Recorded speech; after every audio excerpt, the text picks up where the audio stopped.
More local news on 3 News at 6 begins now. Well, it's been a rather creepy fact of life for about the last year at the Good Samaritan rescue mission. Bed bugs and lots of them. But at last, work is underway to eradicate them. Good evening, everyone. I'm Joe Gacy. And I'm Kat Uriarte. Today, the war against them stepped up the notch with some high-tech weaponry. First at 6 tonight, Rudy Trevino has the story. Rudy. There's only one way to kill a bed bug, and that's using highly concentrated heat. In short, you have to cook them to death.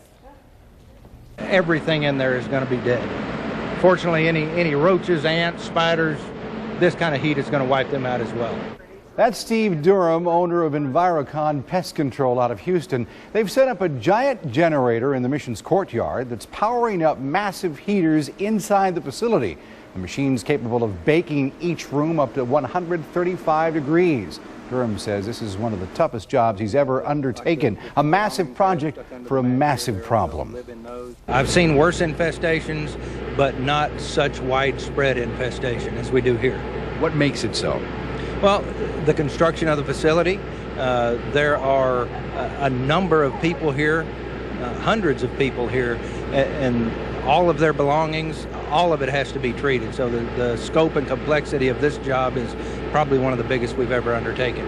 The bugs are everywhere, under bed mattresses, in them, all around them, even up in the walls. Even as the giant heaters were blasting away, we could see the bed bugs crawling away as if they know what's about to happen.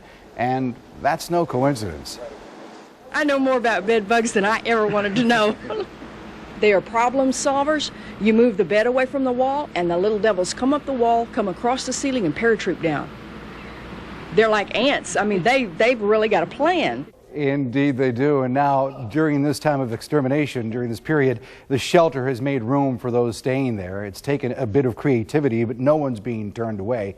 EnviroCon crews hope to have the whole project complete in about a week and a half, though they say they might have to come back at a later date just to do some retreating. Joe, got the update? People here in the studio are going like this. I know. Right We now. walked out of there, I was feeling the same way. Little tiny parachutes? Exactly. You can imagine that, right? Thanks, Rudy. All right, Rudy, thank you.